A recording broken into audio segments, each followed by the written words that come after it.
అధికారంలో ఉండగా మాజీ ఎంపీ మార్గాని భరత్రాం చేసిన అవినీతి అరాచకాలన్నీ ప్రజలకు తెలుసని, అందువల్లే నాడు గాల్లో నెగ్గినా అతడిని ప్రజలు గాల్లోనే ఉంచేశారని టీడీపీ నగర ప్రధాన కార్యదర్శి Buddiga Radha, Aryapuram bank director Buddiga Ravi, Rajahmundry parliament committee అధికార ప్రతినిధి దాస్యం ప్రసాద్ అన్నారు. ది రాజమండ్రి ప్రెస్ క్లబ్లో గురువారం జరిగిన మీడియా సమావేశంలో బుడ్డిగ మాట్లాడుతూ నగరాభివృద్ధి, ప్రజల సంక్షేమం కోసం మంచి ఆలోచనలతో ముందుకు వెళుతున్న ఎమ్మెల్యే ఆదిరెడ్డి శ్రీనివాస్పై భరత్రాం నిరాధార ఆరోపణలు చేయడం దారుణమన్నారు. ఆదిరెడ్డి వాసును ఈవీఎం ఎమ్మెల్యే అంటూ గాలి ఎంపీ హేయమైన వ్యాఖ్యలు చేస్తున్నారని అన్నారు. మరొక 30 సంవత్సరాలు ఇక్కడ ఆదిరెడ్డి వాసు ఎమ్మెల్యేగా గెలుస్తారని ధీమా వ్యక్తం చేశారు. బుడ్డిగ రవి మాట్లాడుతూ సొంత వర్గానికి చెందిన హాస్య నటులు రేలంగి బీసీల కోసం పోరాడిన దొమ్మేటి విగ్రహాలు పెట్టలేని, అలాగే దళితులకు ఏనాడు ఏం చెయ్యని భరత్కు బీసీలు దళితుల గురించి మాట్లాడే నైతిక హక్కు లేదన్నారు.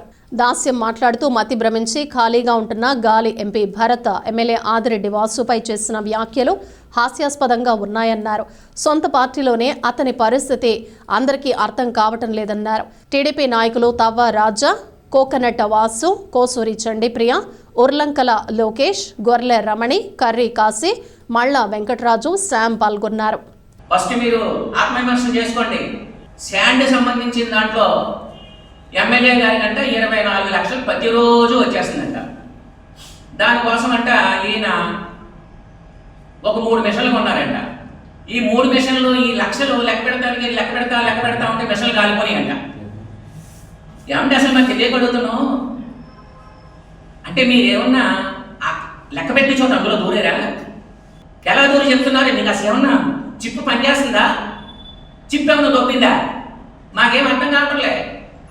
మార్గాని నాగేశ్వరరావు గారు ఉన్నారు. ఆయన మహా పెద్ద మనిషి. మేము ఎప్పుడు కూడా 2 చేతులు జోడించి ఆయన నమస్కారం చెప్తాం. చాలా సంస్కారవంతులు. కానీ మీరున్నారే సంస్కార హీనులు. మీరు ఎంతసేపు ఇదే చెప్తారేంటి? మార్గాని నాగేశ్వరరావు గారు కానీ ఆదిరెడ్డి అప్పారావు గారు కానీ వారిద్దరు కూడా సమకాలికులు. బ్రాండీ షాపుల మీద 28 షాపులు ఉన్నాయండి రాజమండ్రిలో. మరి ఎన్నికల తెలుసు ఏ షాప్కి కొనుక్కుంటున్నారు. దాంట్లో ప్రతి షాప్కి అంట 50,000 రూపాయలు వచ్చేస్తుందంట. అలాగే 14 లక్షలు వచ్చేస్తుందంట. అసలు ఈయనకి ఏమన్నా కావాలంటే బ్రాండీ షాపులు ఇచ్చేయడానికి చాలా మంది రెడీగా ఉన్నారండి.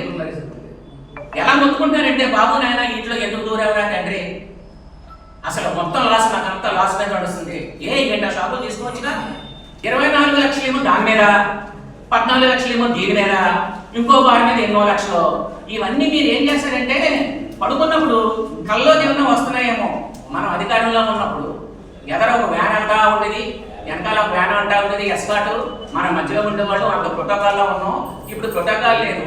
అప్పుడు ప్రోటోకాల్లో ఉన్నప్పుడు మీరు ఇలా ఎన్ని లక్షలు సంపాదించారో, ఎన్ని కోట్లు సంపాదించారో అది మీరు అనుకుని, మీరు ఊహించుకుని ఎదటోళ్ళ మీద అంటున్నారేమో మేము అనుకుంటున్నాం. గాలి భరత్రామ్ అనే వ్యక్తి ఉన్నాడు.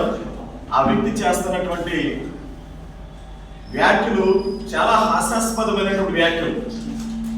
అవినీతికి, అక్రమాలకి, దౌర్జన్యానికి, దాడులకు care of address YSR Congress party. అసలు రాజమహేంద్రవరం నియోజకవర్గంలో మీ పరిస్థితి ఏంటి? మీ మాటలు ఎవరన్నా నమ్ముతున్నారా? నీ పార్టీలో నీ విధానం ఏంటి? నీ పార్టీ వాళ్ళు నీ ప్రవర్తనకి ఎంత చీకొడుతున్నారని ఎప్పుడన్నా ఆలోచించగలిగావా? నువ్వు ఒక బీసీ అయ్యుండి నువ్వు బీసీల కోసం ఏ విధంగా నువ్వు బీసీలను అడ్డుపెట్టుకుండి నువ్వు ఏ విధంగా నీ అక్రమ పాలన రాజమహేంద్రంలో సాగించావో తెలియదు కాదు. నీ వెనకాల 5 సంవత్సరాలు తిప్పుకున్నావే, నీ వెనకాల అనేక ప్రెస్ మీట్లు కావాలని లేనిపోని ఆరోపణలతో నిందలు పంపించావే అతని కుటుంబం మీద. ఏ రోజైనా సరే కడలే వెంకటేశ్వర గారి ఇంటికి ఆ కుటుంబానికి ఏ రోజైనా భరోసా ఇచ్చావా? నువ్వు బీసీ నాయకువా? నువ్వు బీసీవా? ఆ కుటుంబానికి ఎప్పుడైనా పరామర్శించావా? సిగ్గుండాలి భరత్రామ్. నువ్వు చేస్తున్నటువంటి వ్యాఖ్యలు దోచుకో, పంచుకో, దాచుకో అనే పార్టీకి మీరందరూ కూడా వైఎస్ఆర్ కాంగ్రెస్ పార్టీకి పునాదులు. మీరు